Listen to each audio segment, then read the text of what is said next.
I'm Mackenzie Wilson, 32, and my hands were trembling as I walked into the Horizon Innovations corporate event. Tonight would be the first time seeing my sister Madison in months, and I wasn't sure I was ready. Growing up in her shadow had been hard enough, but now, with my recent career change still under wraps, I felt both powerful and vulnerable. Little did I know that within hours, Madison would try to humiliate me in front of everyone, not realizing she was making the biggest mistake of her professional life. Before I continue with how my sister's face turned ghostly white when her boss introduced me, let me know where you're watching from and hit that like button if you've ever been underestimated. Growing up as Madison Wilson's little sister was like living in a permanent eclipse.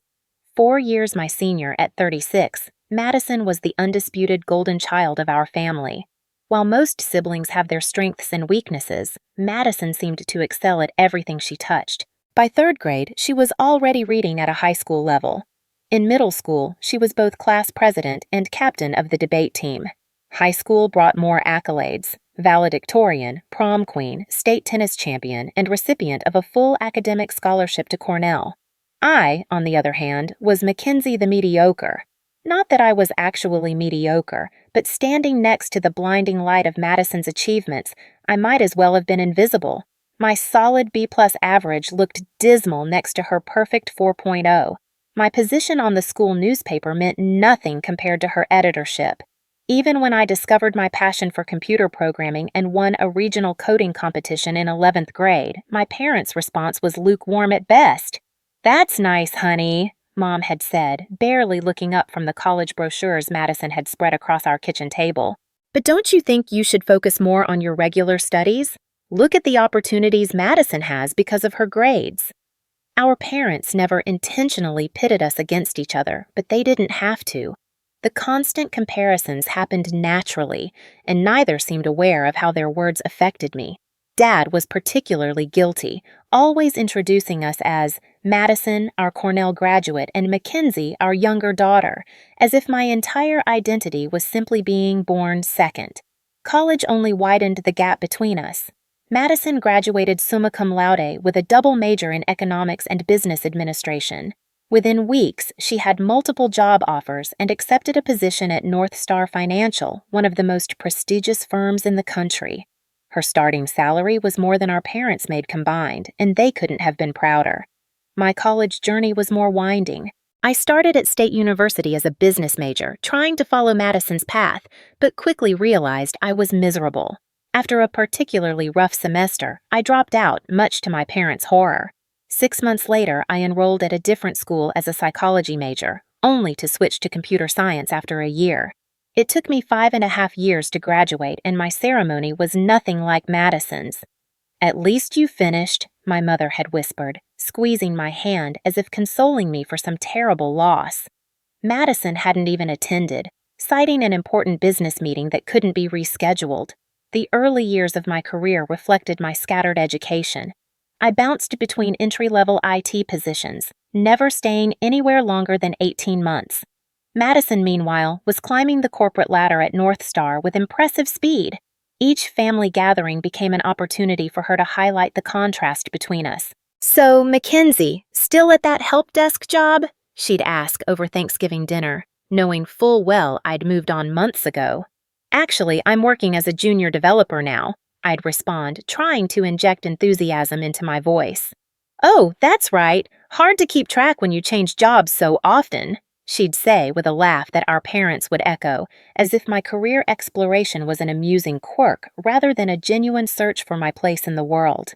The turning point came when I met Harold Warner.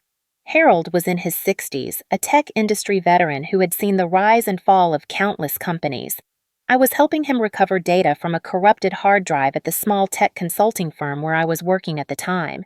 Something about my approach impressed him. "You don't think like everyone else," he told me after I'd solved his problem using an unconventional method. "That's rare and valuable." That single comment, delivered casually while I was packing up my equipment, meant more to me than all the backhanded compliments my family had ever given me. Harold and I stayed in touch. He became a mentor, encouraging me to develop my ideas and trust my instincts. He saw potential in me that no one else had bothered to look for. Madison, of course, was dismissive of this relationship. A retired tech guy is giving you career advice? That's cute, she said when I mentioned Harold during a rare phone call. But you know the tech industry is volatile, right? Not like finance. I just got another promotion, by the way. Junior VP now. I congratulated her with genuine happiness, even as her words stung. That was our dynamic. Madison succeeded and made sure everyone knew it. I struggled and tried not to let her comments affect me. What Madison and my family didn't know was that I had been developing my own projects on the side for years. Nights and weekends were spent coding, creating prototypes for apps and systems that might never see the light of day, but which fulfilled me in ways no paycheck ever had. I'd shown some of these projects to Harold, who recognized their potential even when I doubted myself. "You've got something special here, Mackenzie," he'd say, eyes lighting up as I walked him through my latest creation. "Don't let anyone tell you otherwise." For once in my life, I believed I might be capable of more than living in Madison's shadow.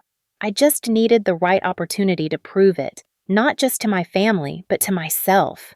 The call from Harold came on a Tuesday evening as I was heating up leftover Chinese food in my modest one-bedroom apartment.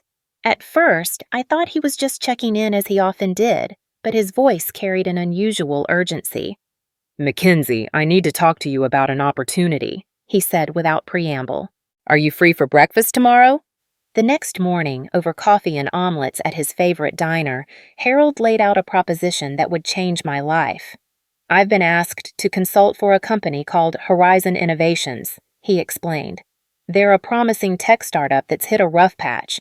Their products are solid, but they're struggling to find their market. The board wants fresh perspectives." I nodded, wondering why he was telling me this. Harold's consulting gigs were frequent. This didn't seem different from his usual projects. "I want you to join me," he continued, sliding a folder across the table, "as my associate." I nearly choked on my coffee. "Me? But I'm not a consultant. I'm just a developer." Harold's eyes crinkled at the corners, the way they did when he thought I was underestimating myself. "You're a problem solver with vision. That's exactly what Horizon needs right now. The position would require me to leave my current job, but the 3-month contract Harold offered paid better than my annual salary." Still, I hesitated. What if I fail? What if I can't help them? "Then you'll have learned something valuable and made good money doing it," he said simply. "But I don't think you'll fail." With that vote of confidence, I accepted. 2 weeks later, I walked into Horizon Innovations headquarters for the first time. The company occupied 3 floors of a glass-fronted building downtown. Their logo, a stylized rising sun, emblazoned on the walls. Despite the optimistic imagery, the atmosphere inside was tense. Employees spoke in hushed tones, and empty desks suggested recent layoffs. Harold and I were introduced to the executive team, a group of mostly middle-aged men who regarded me with barely concealed skepticism.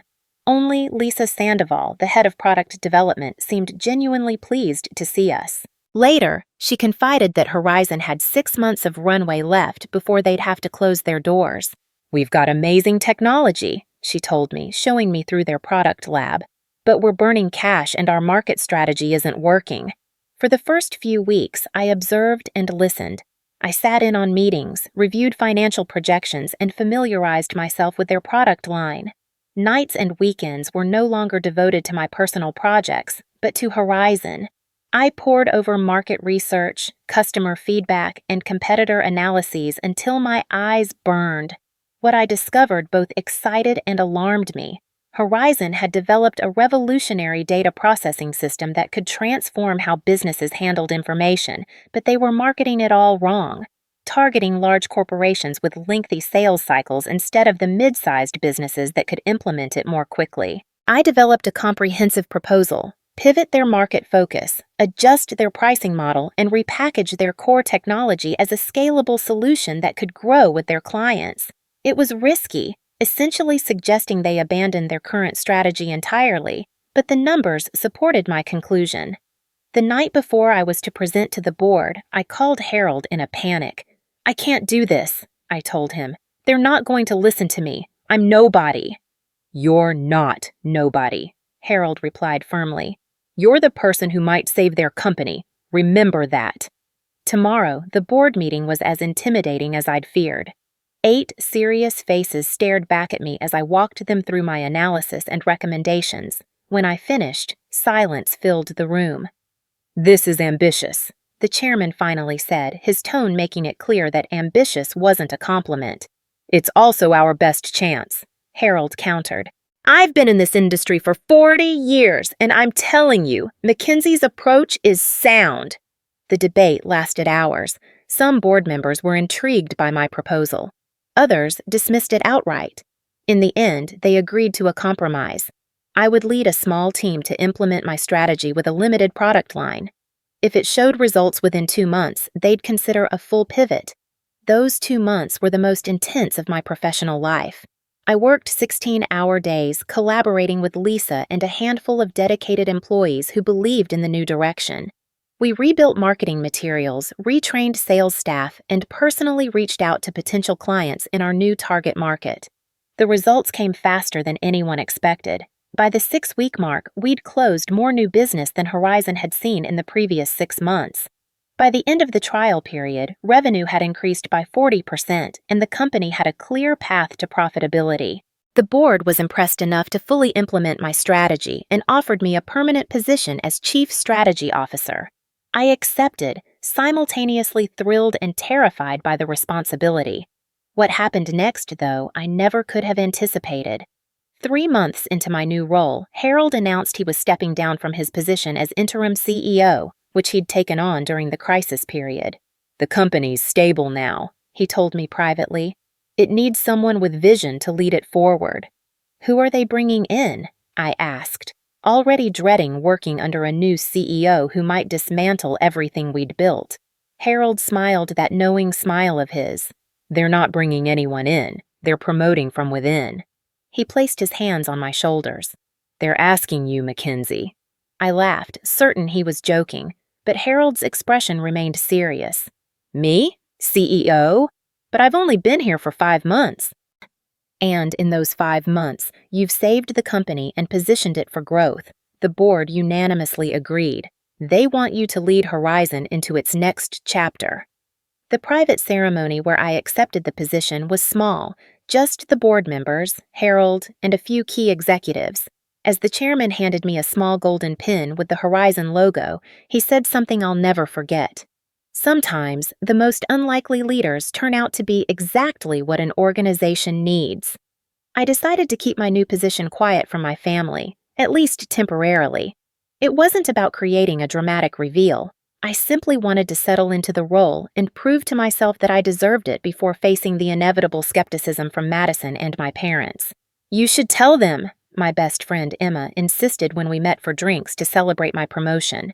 "Your sister would finally have to acknowledge your success." "That's exactly why I'm not telling them yet," I replied. "I don't want this to be about Madison or her acknowledgement. I want to know I can do this job well, regardless of what my family thinks." Emma shook her head but didn't press further. Instead, she raised her glass. "To Mackenzie Wilson, secret CEO extraordinaire." I clinked my glass against hers, still unable to fully believe this was my life now. I keep waiting for someone to realize they've made a terrible mistake. "Classic imposter syndrome," Emma diagnosed with a grin. "You'd better get over it fast. CEOs need to project confidence." She was right, of course, and over the next few weeks, I grew more comfortable in my new role. The executive team respected my decisions, employees responded positively to my leadership style, and our business continued to expand. Then came the news that would set the stage for my eventual confrontation with Madison. North Star Financial, where my sister worked as junior VP, was exploring the possibility of acquiring smaller tech companies to diversify their portfolio. Horizon Innovations was on their list of potential acquisitions. The board was intrigued by the possibility. A partnership with North Star could provide the capital we needed for faster expansion. I was less enthusiastic, concerned about maintaining our company culture and independence, but agreed we should at least entertain the discussion. Which is how I found myself invited to a private industry event where representatives from both companies would have the opportunity to meet informally before any official negotiations began. an event where, inevitably, I would come face to face with Madison for the first time since becoming CEO. "Are you going to tell her beforehand?" Emma asked when I called her in a panic. "No," I decided after a moment's thought. "If I tell her now, she'll think I'm trying to impress her. I'd rather just show up and do my job." "This is going to be interesting," Emma said, and I could hear the smile in her voice. "Promise you'll call me right after with all the details." "Assuming I survive the experience," I replied, only half joking. As I hung up, I tried to calm my racing thoughts. After years of living in Madison's shadow, I was about to step into the light as her professional equal, or even superior. The thought was both terrifying and exhilarating. The evening of the networking event arrived faster than I'd anticipated. I stood in front of my closet, second-guessing my outfit choice for the 20th time. In the past, I'd always felt underdressed next to Madison's polished designer wardrobe. Tonight needed to be different. I finally settled on a tailored charcoal suit with subtle pinstripes and a silk blouse in Horizon's signature deep blue. Professional but not flashy, authoritative without trying too hard. I applied minimal makeup, swept my hair into a sleek low bun, and added the small golden Horizon pin to my lapel. Looking in the mirror, I barely recognized myself. The nervous younger sister was gone, replaced by someone who looked capable, in charge. "You've earned this," I told my reflection, repeating the mantra Harold had suggested whenever my confidence wavered. The event was being held at the Grand, a luxury hotel downtown known for hosting exclusive corporate gatherings. As my driver pulled up to the entrance, I took a deep breath, straightened my shoulders, and stepped out into the cool evening air. Inside, the hotel's ballroom had been transformed into an elegant networking space. Clusters of leather armchairs created intimate conversation areas, while a central bar and buffet encouraged mingling. I recognized some faces from industry events and a few of my own executives who had arrived earlier. I decided to observe for a while before making my presence known. Moving to a quiet corner with a glass of sparkling water, I watched the dynamics unfold. The North Star contingent was easy to spot. They traveled in tight groups, exuding the particular confidence of people accustomed to being the most powerful in any room. "Have you seen the Horizon CEO yet?" I overheard one man ask another. "I heard they recently appointed someone new, but information's been surprisingly tight-lipped." "Probably some tech veteran they brought in to make the company attractive for acquisition," his companion replied with a dismissive wave. "These startups always do that when they're looking to sell." I smiled to myself, amused by how wrong they were. I was about to move on when a familiar voice cut through the ambient chatter like a knife. "Jake! Elizabeth! So good to see you both!" Madison. My sister looked exactly as I remembered, perhaps even more polished. Her blonde hair was cut in a sleek bob that emphasized her sharp cheekbones, and her navy blue dress screamed expensive confidence. She was working the room with practiced ease, shaking hands and laughing at just the right moments. I watched her for a few minutes, delaying our inevitable encounter.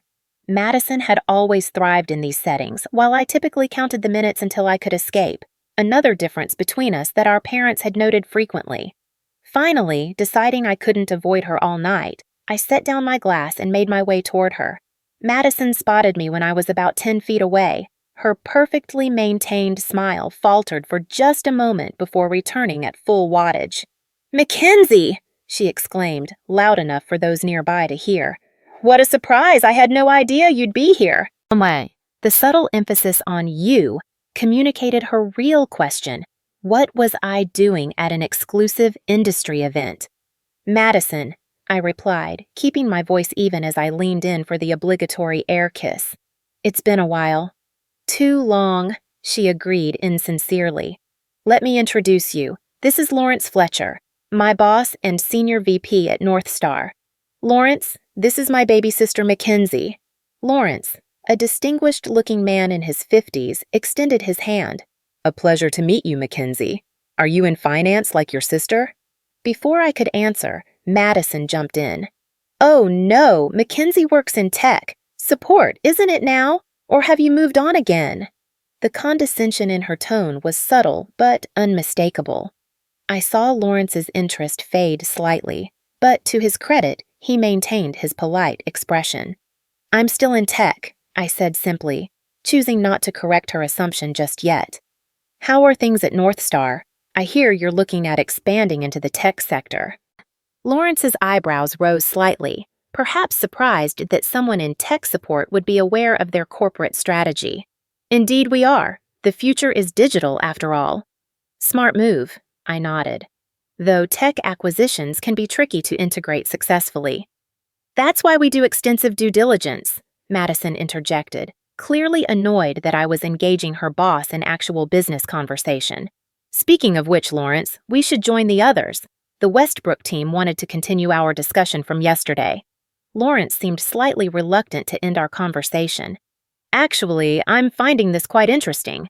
Mackenzie, what's your perspective on the challenges of merging traditional finance with tech culture?"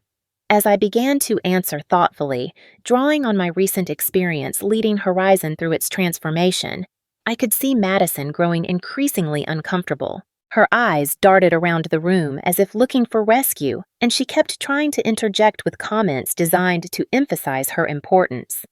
"That's an insightful point," Lawrence said when I finished, genuine respect in his voice. "You seem to have a solid grasp of both industries." "Mackenzie's always been a quick study," Madison said with a tight smile. "But theoretical knowledge is one thing. Actually, managing these complex transitions is quite another. Our team at North Star has successfully integrated 3 companies this year alone." "Impressive," I acknowledged, refusing to be baited into competition. "Each acquisition presents unique challenges."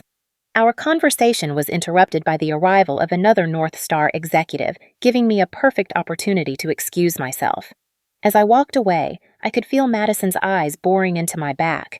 Our brief interaction had not gone according to her script, and I knew she wouldn't let that stand. Over the next hour, I mingled with various attendees, including several of my own executives who carefully addressed me as Ms. Wilson, rather than CEO, as we'd agreed beforehand. I was engaged in a fascinating discussion about data security with a CTO from another company when I noticed Madison watching me from across the room, her expression calculating. When we took a brief break, Madison approached, this time alone. "I'm confused," she said without preamble. "Why exactly are you here, Mackenzie? This is a closed industry event for executives and decision makers." The implication was clear. I didn't qualify as either. "I was invited," I replied simply. "By whom?" she pressed. "Does it matter?" Madison's smile tightened. "I'm just concerned. These events have a certain professional standard. If you're here as someone's +1 or something, it might reflect poorly." The irony of her concern was almost amusing. "Thank you for worrying about me, but I assure you, I have every right to be here." "If you say so," she said doubtfully. "Just try not to embarrass yourself, okay? These people are at the top of their field." With that parting shot, she glided away to rejoin her colleagues, leaving me simultaneously angry and determined to maintain my composure. This was exactly why I hadn't told my family about my promotion. Madison's inability to see me as anything but her less successful little sister. As the evening progressed, I found myself genuinely enjoying conversations with industry leaders who had no preconceived notions about me. When I spoke, they listened. When I offered opinions, they considered them thoughtfully. It was a novel experience to be taken seriously without having to overcome the Madison sister hurdle first. I was so engaged in a discussion about emerging markets that I almost missed the subtle shift in the room's energy. Glancing up, I noticed a small crowd had gathered around Madison, who was gesturing animatedly. Something about her posture set off warning bells in my mind. Excusing myself from my conversation, I drifted closer to Madison's group, staying just far enough away to observe without being noticed. As I approached, Madison's voice carried clearly across the space between us. "Absolutely brilliant at solving little technical problems, but completely lost when it comes to the big picture. Our parents worried about her for years." My stomach dropped as I realized she was talking about me. "You should have seen her in college," Madison continued, her voice carrying just enough to ensure nearby conversations faltered as people tuned in to her story. "Changed majors 3 times and took nearly 6 years to graduate. Meanwhile, I was already a junior analyst at North Star. Laughter rippled through her audience, though I noticed several people shifting uncomfortably. Madison, emboldened by the attention, raised her voice slightly. She's always been this way, jumping from job to job, never quite finding her place. Tech support 1 month, junior developer the next. She made air quotes around developer as if the title itself was a joke. Our parents finally stopped asking about her career at family dinners. It was just too depressing. I stood frozen, the familiar feeling of humiliation washing over me. This was Madison's specialty, taking my personal struggles and transforming them into amusing anecdotes that highlighted her own success by comparison. She'd done it at family gatherings, at the few social events we'd both attended over the years, and now she was doing it in front of industry professionals who were potential business partners for my company. Lawrence, I noticed, was standing at the edge of the group, his expression growing increasingly uncomfortable as Madison continued. He caught my eye across the room and had the grace to look embarrassed on my behalf, though he made no move to intervene. The funny thing is, Madison was saying now, she's actually here tonight. I have no idea how she wrangled an invitation, but that's Mackenzie for you. Always trying to network her way into opportunities rather than earning them through hard work like the rest of us. The group's attention swiveled in my direction, and I saw recognition dawn on several faces. Some looked embarrassed to be caught listening to Madison's mockery, while others seemed merely curious about this supposedly incompetent sister. I had two choices: retreat and preserve what dignity I could, or confront the situation head-on. The old Mackenzie would have chosen the former, making a quiet exit and crying in the car on the way home. But I wasn't that person anymore. With deliberate calm, I straightened my jacket, touched the horizon pin on my lapel for reassurance, and walked toward the group. "Madison," I said as I approached, my voice steady despite the adrenaline coursing through me. "I see you're entertaining everyone with family stories." My sister's smile faltered only momentarily before returning with renewed brightness. "Mackenzie, I was just telling everyone about your unconventional career path." "Yes, I heard," I replied evenly. "Though I think you may have missed some recent developments." "Oh?" Madison laughed lightly. "Did you change jobs again? It's so hard to keep track." I could see Lawrence wincing at her tone, but Madison, caught up in her performance, didn't notice. "Actually, I've been with the same company for nearly a year now," I said. "A whole year? That must be some kind of record for you," Madison quipped, earning a few reluctant chuckles from her audience. Encouraged, she pressed on. "What exactly are you doing there? Still fixing computers when they break?" "Something like that," I answered vaguely, unwilling to reveal my position just yet. I wanted to see how far Madison would go. I didn't have to wait long. "Let me guess," Madison said, her voice taking on a sharper edge. "You're here tonight hoping to make some connections, maybe find your next job when this one inevitably doesn't work out. That's always been your pattern, hasn't it? Drifting from one thing to the next, never quite measuring up." The room had grown quieter, more people tuning into our exchange. I remained silent, letting Madison dig herself deeper. "It must be exhausting," she continued, "constantly trying to reinvent yourself. Always the irrelevant little sister, always playing catch-up." A few people in the crowd were now openly uncomfortable, exchanging glances or finding sudden interest in their drinks. But Madison, buoyed by what she perceived as her superior position, didn't notice or didn't care. "I mean, let's be honest, Mackenzie. You're what, 32 now? And what do you have to show for it? No stable career, no professional accomplishments worth mentioning. Even Mom and Dad have given up hoping you'll find your way." Each word struck like a physical blow, not because they were true, but because they revealed how little Madison thought of me, how little she knew about who I'd become. In her mind, I was perpetually the confused, underachieving younger sister, a convenient foil to her own success story. "You know what's truly pathetic?" Madison asked, her voice dropping to a mock confidential tone that nonetheless carried clearly. "You showing up at an event like this, surrounded by actual executives and decision-makers, pretending you belong. These people run companies, Mackenzie. They shape industries. What could you possibly contribute to conversations like that?" Lawrence cleared his throat loudly, clearly attempting to signal Madison to stop, but she was too caught up in her monologue to notice. I mean, look around, she gestured expansively. Everyone here has earned their place through hard work and talent. They're not lost souls hoping to network their way into relevance. The silence that followed her statement was deafening. I could feel dozens of eyes on me, waiting for my response. In that moment, memories of similar humiliations flashed through my mind. Madison belittling my science fair project in front of my teachers. Madison interrupting my stories at Thanksgiving dinner to correct inaccuracies. Madison explaining to my college friends why I'd changed majors yet again. But this time was different. This time, I wasn't the person Madison thought I was. This time, I had nothing to prove to her or anyone else. I was about to respond when Lawrence stepped forward, his expression a mixture of embarrassment and stern authority. He placed a hand on Madison's shoulder, effectively silencing her. "Madison," he said quietly but firmly, "I think that's enough." Madison turned to him with a confident smile, clearly expecting support. "I'm just filling everyone in on some background. Family context, you know." Lawrence's next words changed everything. "Madison, that's enough," Lawrence repeated, his voice carrying clearly in the now silent room. "That's our CEO you're talking about." For a moment, it seemed as if time had stopped. Madison's expression froze mid-smile, her eyes widening as Lawrence's words sank in.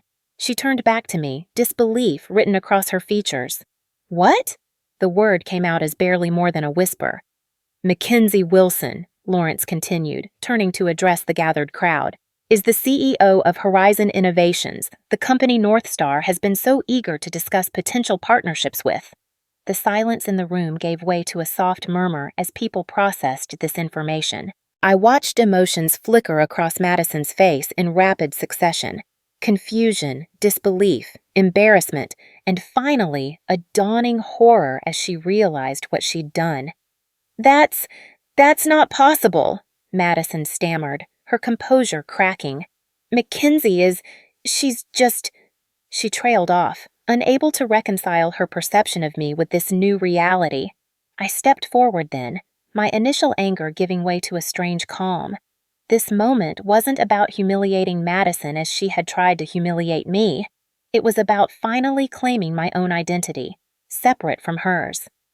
"I was appointed CEO of Horizon Innovations 6 months ago," I said, addressing not just Madison but the entire room. "Before that, I served as Chief Strategy Officer, helping to implement a comprehensive restructuring that increased our revenue by 40% and positioned us for sustainable growth." Madison's face had gone pale, her usual confident demeanor completely shattered. She opened her mouth as if to speak, then closed it again, seemingly at a loss for words. Lawrence, to his credit, attempted to smooth over the awkward situation. "Ms. Wilson has been instrumental in transforming Horizon into exactly the kind of innovative, agile company North Star is interested in partnering with," he said, giving Madison a pointed look that clearly communicated she had made a grave professional error. I didn't know," Madison finally managed, her voice small. Then, with visible effort, she attempted to recover. "I was just joking, of course. Sister humor. Mackenzie knows I'm her biggest supporter." The transparent attempt to reframe her previous comments fell flat. Several people in the crowd exchanged knowing glances, and I could see the damage control already beginning in Madison's mind. Rather than dwelling on her discomfort, I decided to redirect the conversation to the reason we were all there. Stepping into the center of the group, I addressed the assembled executives with newfound confidence. "Since we're all here, I'd like to take a moment to share Horizon's vision for the future of data management in financial services. Our proprietary processing system has applications that could transform how firms like North Star handle client information." As I launched into a brief but compelling overview of our technology, I could see respect dawning in the eyes of those listening. They were no longer seeing me as Madison's awkward little sister, but as a knowledgeable industry leader with valuable insights.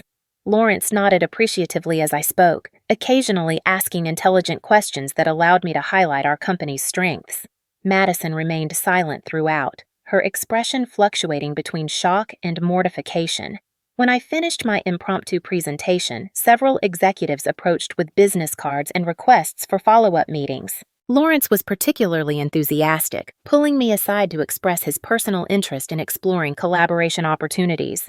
"I'm impressed," he said quietly, "not just with your company, but with how you handled that uncomfortable situation. Lesser leaders might have responded differently."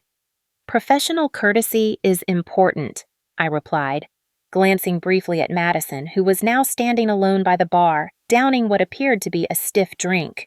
"Especially when considering potential business relationships." Lawrence nodded, understanding my meaning. "For what it's worth, that kind of behavior is not representative of North Star's professional standards.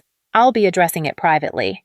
I thanked him for his candor, exchanged contact information, and promised to have my team follow up with his to schedule formal discussions. As he walked away, I felt a weight lifting from my shoulders. For perhaps the first time in my adult life, I had been seen and evaluated on my own merits, not as an extension or comparison to Madison. The rest of the evening passed in a blur of introductions and conversations. Industry leaders who had previously ignored me now sought me out. Business cards accumulated in my pocket, and potential opportunities for Horizon multiplied with each discussion. Madison made one attempt to approach me, her expression a forced mixture of contrition and sisterly affection. "Mackenzie, can we talk for a moment, privately?" "I think we've both said enough for one evening," I replied, not unkindly but firmly. "We can discuss family matters another time. Tonight, I'm here as Horizon's CEO." She flinched slightly at the rejection but nodded, seeming to understand that she had crossed a line that couldn't be easily walked back. "Of course. Another time." As the event began winding down, I found myself in a final conversation with Lisa Sandoval, my head of product development, who had witnessed the entire confrontation with Madison. "That was something else," she whispered as we gathered our things to leave. "Are you okay?" I considered the question carefully before answering. "Actually, I'm better than okay. For years, I've been trying to escape Madison's shadow. Tonight, I finally stepped into my own light." Lisa smiled. "And it's a pretty bright light, boss." As we walked toward the exit, I caught Madison watching me from across the room. Our eyes met briefly, and I saw something I'd never seen in her expression before: uncertainty, tinged with what might have been respect. I gave her a small nod before turning away, knowing that whatever happened next between us, our relationship had fundamentally changed.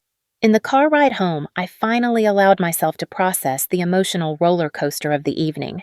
There was no triumph in Madison's humiliation. That wasn't what I had wanted. But there was undeniable satisfaction in finally being recognized for my own accomplishments in my own right. As promised, I called Emma the moment I got home, despite the late hour. "You will not believe what just happened," I began, kicking off my heels and sinking onto my couch. "Try me," she replied, and I could hear the smile in her voice. The morning after the networking event, I woke to a barrage of notifications on my phone. Word had spread quickly through industry channels about the confrontation between Madison and me, with varying degrees of accuracy. My PR director had already sent 3 increasingly urgent messages requesting guidance on how to handle the situation. I sent a brief reply. "Business as usual, no comments on personal matters." The last thing I wanted was to fuel gossip or create the impression that I defined myself in opposition to my sister. Horizon's success and my leadership would speak for themselves without needing to address family drama. As I was getting ready for work, my phone rang. Madison's name flashed on the screen. I hesitated before answering, unsure if I was ready for this conversation. "Hello, Madison," I said, keeping my voice neutral. "Mackenzie." She sounded different, subdued, uncertain. "I think we need to talk about last night." "I agree," I replied, sitting on the edge of my bed. "That wasn't how I wanted you to find out." A pause. Then, "Why didn't you tell me? Or Mom and Dad? 6 months as a CEO and you didn't think to mention it to your family." The accusatory tone was creeping back into her voice, but underlying it was genuine hurt. For the first time, I considered how my secrecy must have looked from her perspective. "I needed time," I explained. "Time to grow into the role, to prove to myself that I deserved it. And honestly, Madison, would you have believed me if I'd told you? Another silence, longer this time. I don't know, she finally admitted. It's not what I expected from you. That's part of the problem, I said gently. You've had a very fixed idea of who I am for a long time. We both have. I heard her exhale slowly. Lawrence called me into his office first thing this morning. He was not happy about how I represented North Star last night. I'm sorry about that, I said, and meant it. Whatever our personal issues, I never wanted to jeopardize Madison's career. Don't be, she replied with a short, humorless laugh. I deserved it. He said I demonstrated poor judgment and unprofessional behavior. He's removing me from the Horizon acquisition team. This news surprised me. Madison, I can call him, explain that it was a personal— No, she cut me off. Don't. He's right. I let personal feelings affect a business situation. That's exactly what we're trained not to do. A pause. Besides, it would be a conflict of interest now, given our relationship. The word relationship hung between us. For so long, our relationship had been defined by competition and comparison. Could we build something different now? Mom and Dad called, Madison continued. Someone they know was at the event and told them what happened. They want us both to come to dinner this weekend to talk. I grimaced, imagining the awkwardness of that conversation. Are you going? I think we should, Madison said, surprising me again. They deserve to hear about your success directly from you, not through the grapevine. I agreed, and we made tentative plans to meet at our parents' house on Sunday. As we were about to hang up, Madison added, For what it's worth, Mackenzie, what you've accomplished is impressive. I shouldn't have needed Lawrence to tell me that for it to register. It wasn't quite an apology, but from Madison it was significant. Thank you, I replied. That means a lot. The call ended, leaving me with mixed feelings. The conversation had gone better than expected, but years of complicated history couldn't be resolved in one phone call. At least it was a start. At the office, I found my team buzzing with energy. News of our potential partnership with North Star had everyone excited about Horizon's future prospects. Lisa caught me in the hallway on my way to my office. We've already received calls from 2 other financial institutions interested in our technology, she reported excitedly. Your presentation last night made quite an impression. Good, I smiled. Set up meetings with both. And Lisa, thank you for your support last night. It meant a lot. She squeezed my arm gently. That's what teams do. We have your back. So later that morning, I received an email from Lawrence Fletcher requesting a private meeting to discuss the partnership potential between our companies. His message made no mention of Madison or the previous night's events, maintaining strictly professional language. I appreciated his discretion. I was responding to his email when Harold called. I hear you had quite an evening, he said without preamble. News travels fast, I sighed. It wasn't how I planned to reveal my position to my sister. Sometimes the universe has its own timeline, Harold replied philosophically. Are you all right? I am, I realized, somewhat surprised by the truth of it. Actually, I feel lighter, like I've finally stepped out of a shadow I've been carrying for years. Good, Harold said, because now comes the hard part. What's that? Deciding whether a partnership with North Star is actually the right move for Horizon, regardless of personal complications. He was right, of course. The confrontation with Madison had overshadowed the actual business purpose of the event. Now, I needed to evaluate the potential partnership on its merits alone. I've scheduled a meeting with the executive team for tomorrow, I told him. We'll review all options objectively before proceeding. That's my girl, Harold said proudly. Always the strategist. After we hung up, I spent the afternoon reviewing our company financials and growth projections. By evening, I had a clearer picture of what Horizon needed from any potential partnership and what we could offer in return. Sunday arrived more quickly than I would have liked. I found myself sitting in my car outside my parents' suburban home, gathering courage to go inside. Madison's sleek black Mercedes was already in the driveway. The family dinner was initially as awkward as I'd feared. My mother fussed nervously with the food, while my father alternated between uncomfortable silence and forced cheerfulness. Madison was subdued, offering polite comments about the meal, but avoiding any substantial conversation. Finally, over dessert, my father cleared his throat. "So," he began, "I understand congratulations are in order, Mackenzie." "Thank you," I replied, meeting his gaze steadily. "I was appointed CEO of Horizon Innovations 6 months ago." "6 months?" my mother exclaimed. "And you didn't tell us?" "I wanted to establish myself first," I explained, repeating what I told Madison. "The company was going through significant changes, and I needed to focus on leading that transformation." "Still," my mother persisted, "we're your family. We should have been the first to know." Madison, surprisingly, came to my defense. "I think I understand why Mackenzie kept it quiet," she said, setting down her fork. "Our family has a certain dynamic." My parents looked confused.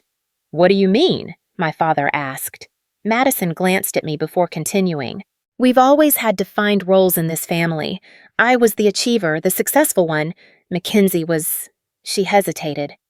"The perpetual work in progress," I finished for her.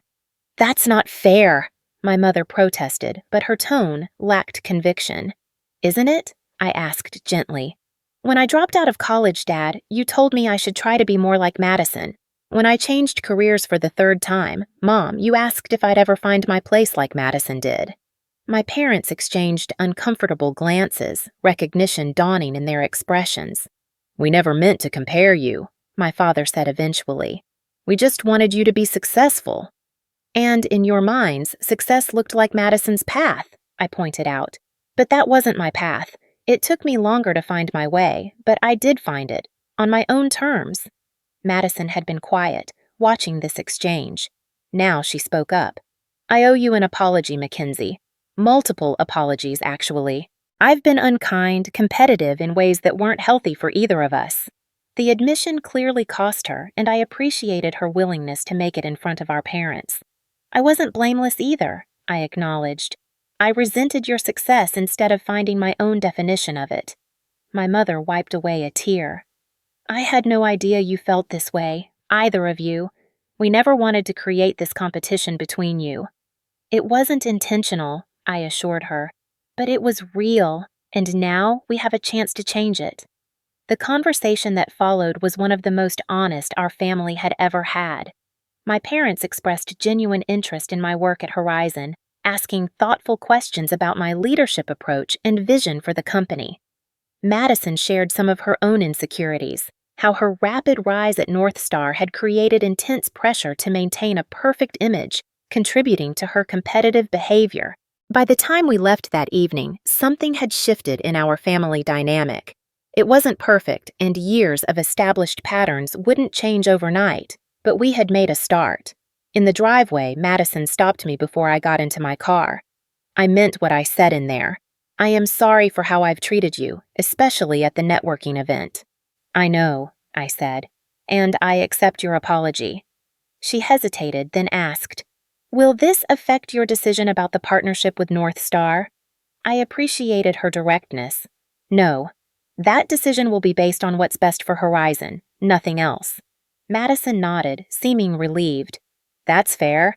For what it's worth, I think there's potential for both companies to benefit, regardless of our personal history." "I agree," I replied, "which is why I've scheduled a meeting with Lawrence for next week to discuss specific terms." She looked surprised. "You have?" "Business is business," I said with a small smile. "And apparently, I'm pretty good at it." For the first time in perhaps our entire adult lives, Madison looked at me with genuine respect. "Yes," she said simply. "You are." The following week brought another surprising development. Lawrence called personally to inform me that he wanted to restructure the potential partnership between our companies. "I've been thinking about our conversation at the event," he explained. "Your approach to data management could transform our entire operation. Rather than acquisition, I'd like to propose a strategic alliance.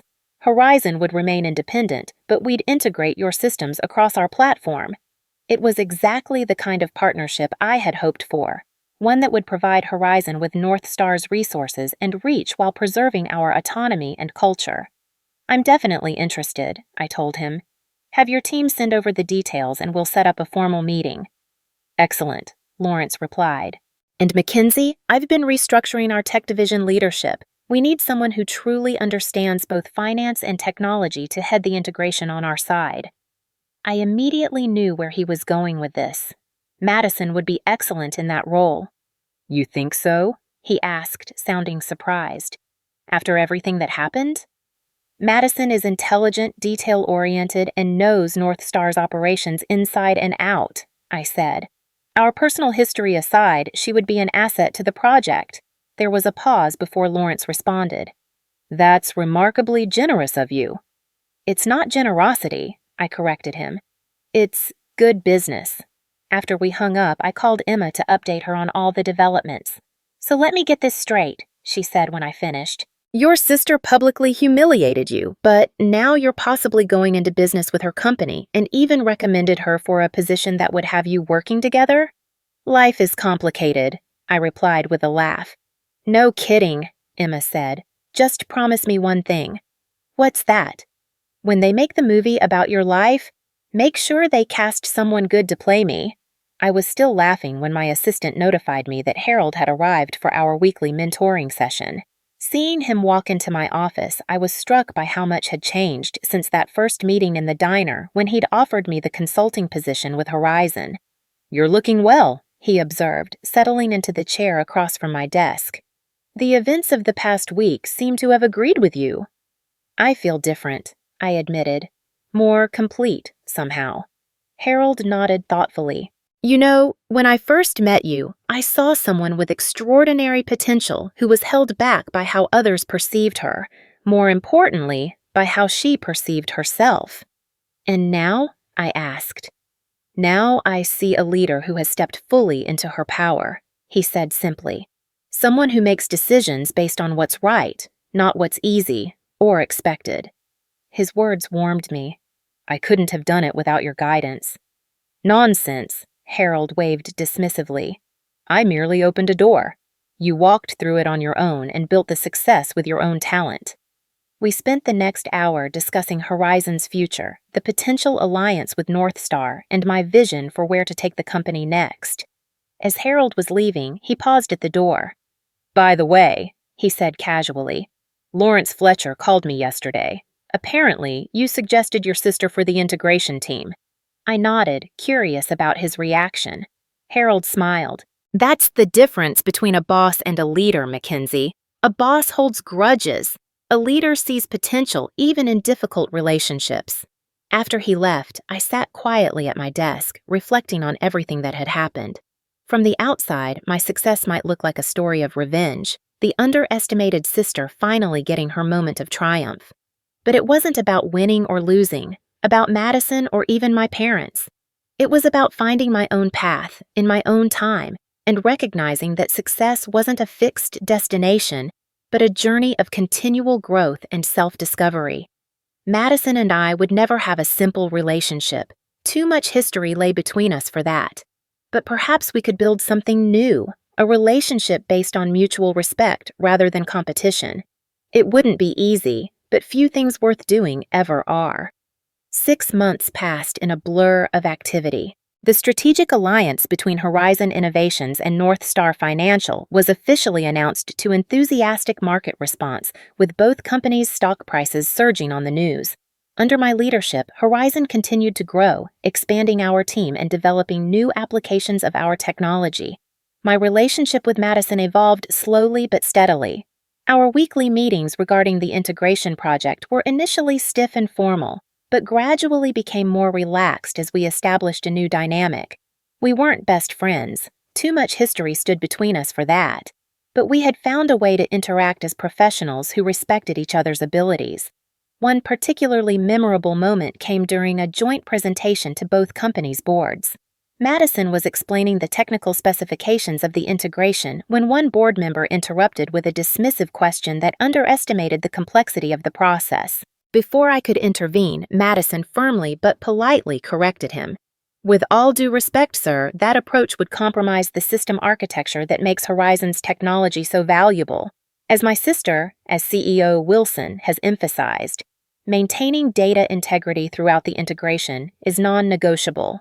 The small correction from my sister to CEO Wilson might have seemed insignificant to others, but to me, it represented a profound shift in how Madison saw me, no longer just her little sister, but a CEO whose vision deserved respect. After the meeting, I caught up with her in the hallway. Thanks for backing me up in there.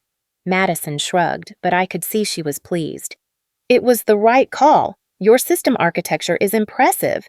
I've learned a lot studying it these past months. Coming from Madison, this simple acknowledgement meant more than effusive praise from anyone else. As our professional relationship stabilized, I found myself facing an unexpected decision. Horizon's rapid growth had created the need for a new position, Chief Operations Officer, someone who could streamline our increasingly complex business processes while I focused on strategic direction and innovation. Lisa Sandoval, my head of product development, was an obvious candidate. She had been with me since the beginning of Horizon's transformation and understood our company culture intimately. But as I reviewed potential candidates, another name kept surfacing in my thoughts: Madison. The idea seemed absurd at first. Working with Madison on a limited integration project was one thing. Bringing her into Horizon's leadership team was quite another. Yet, I couldn't deny that her skills were exactly what we needed. She was organized, detail-oriented, and had extensive experience managing complex operations. I discussed the possibility with Harold during one of our regular mentoring sessions. Are you considering Madison because she's qualified? Or because you want to prove something? He asked bluntly. It was a fair question that forced me to examine my motivations. After careful reflection, I concluded that while our history complicated things, Madison truly was the best person for the job. The question isn't whether she's qualified, I told Harold. It's whether we can work together effectively, given our past. And what do you think? He prompted. I think we've both grown, I replied slowly. The past 6 months have shown that, but ultimately, it's her decision. I invited Madison to lunch the following week at a neutral location, a quiet restaurant midway between our offices. After catching up on the integration progress, I took a deep breath and made my proposition. I'd like you to consider joining Horizon as our Chief Operations Officer, I said, sliding a formal offer letter across the table. Madison's shock was evident. You're offering me a job? Working directly under you? Yes, I confirmed. The integration project has shown me that your operational skills are exactly what Horizon needs at this stage of our growth. You'd have considerable autonomy, of course, but yes, ultimately, you would report to me as CEO. Madison stared at the offer letter without touching it. Why? She asked finally. After everything that's happened between us, why would you want me on your team? Because you're the best person for the job, I answered honestly. And because I think we've proven we can work together effectively when we both focus on common goals rather than old rivalries. She was quiet for a long moment. What about North Star? I've built my career there. I've already spoken with Lawrence, I admitted. He doesn't want to lose you, but he understands this is a significant opportunity. He's offered to keep a board position open for you if you decide to make the move. Madison finally picked up the offer letter, scanning the details. This is generous. It's market rate for your experience and the scope of the position, I said. Nothing more, nothing less. I'd need time to think about it, she said, folding the letter carefully. Of course. Take all the time you need. We finished lunch discussing lighter topics, but I could see Madison's mind working, weighing possibilities and implications. 3 days later, she called to accept the position. Madison's integration into Horizon's culture wasn't seamless. Some employees were wary, having heard rumors about our confrontation at the networking event. Others questioned whether her appointment was due to nepotism rather than merit. Madison faced these challenges with more grace than I might have expected, working diligently to prove her value through actions rather than words. For my part, I made it clear to the entire organization that Madison had been hired for her skills, not her relationship to me. I established transparent boundaries and expectations, ensuring that our professional interactions were visible and accountable to the executive team. Slowly but surely, the awkwardness faded.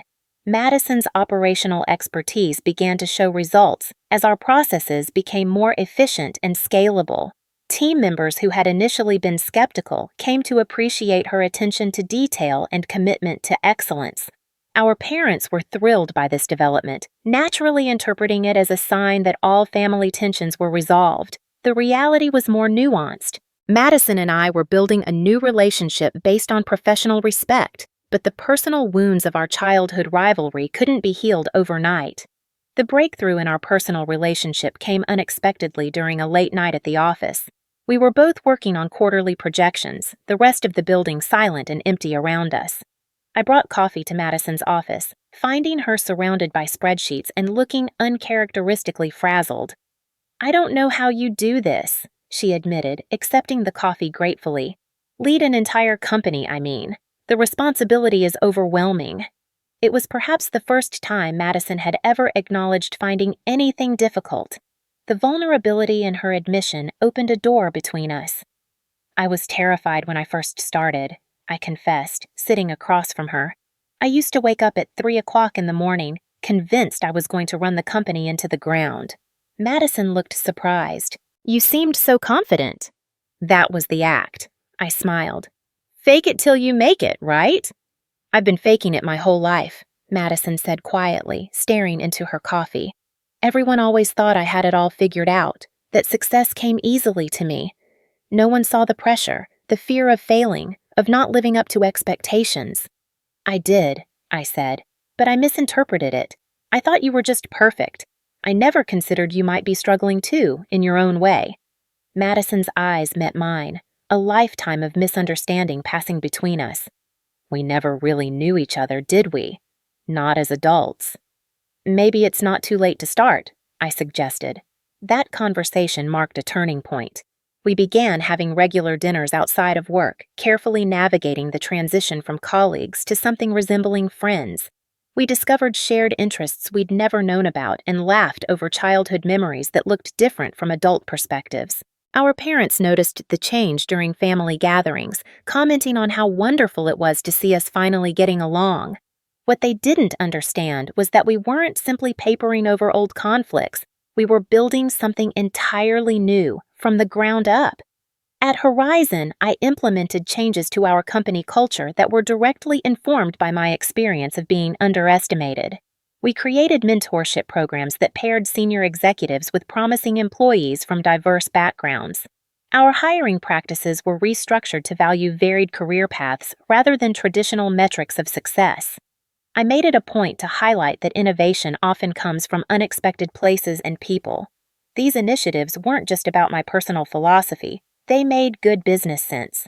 Our team became more creative, more resilient, and more collaborative as we embraced different perspectives and approaches. 1 year after the fateful networking event, Harold announced his retirement from active consulting. We held a celebration at Horizon's headquarters where I had the opportunity to publicly thank him for his guidance. "Harold saw potential in me when no one else did," I told the gathered crowd. "He taught me that leadership isn't about having all the answers. It's about asking the right questions and being willing to learn from everyone around you." After the formal ceremony, Harold and I sat together in my office, sharing a quiet moment amid the festivities. "I'm proud of you, Mackenzie," he said, looking around at what Horizon had become under my leadership. "Not just for the company's success, but for how you've handled everything else. Your sister, your family, your own growth." "I had a good teacher," I replied. Harold shook his head. "Teachers can only open doors. You walked through them yourself." "What advice do you have for me going forward?" I asked, knowing this might be one of our last mentoring conversations. Harold considered the question carefully. "Remember that success isn't a destination. It's a journey. And the most important relationship you'll ever have is with yourself. Be as kind to yourself as you've learned to be with others, including Madison." His words stayed with me long after the party ended. That night, I found myself reflecting on the incredible journey of the past year and a half, from consultant to CEO, from Madison's shadow to my own light, from resentment to understanding. The story that others might tell about this time would focus on the dramatic moment of revelation, Madison's humiliation, and my triumph. But the true transformation had happened in the quieter moments that followed, in difficult conversations, in small acts of professional respect, in the gradual rebuilding of trust, and the discovery of new common ground. Success, I had learned, wasn't defined by titles or salaries or even moments of public vindication. It was defined by resilience, the ability to fall down 7 times and stand up 8. It was defined by growth, the willingness to evolve beyond old patterns and perceptions. Most importantly, it was defined by authenticity, the courage to follow your own path, even when others couldn't see where it was leading. Madison and I would never have a simple relationship. The dynamics formed in childhood had shaped us both too profoundly for that. But we had found a way forward, based on mutual respect and understanding, not as competitors, but as two women with different strengths, different journeys, and finally, different definitions of success. Have you ever been underestimated by someone close to you? How did you handle it? I'd love to hear your stories in the comments below. And if this story resonated with you, please hit that like button and subscribe for more real-life experiences. Remember, sometimes the people who don't believe in you are the ones who inspire you to prove yourself. Not to them, but to yourself. Thank you for listening, and may you always find the courage to follow your own path, regardless of who understands it.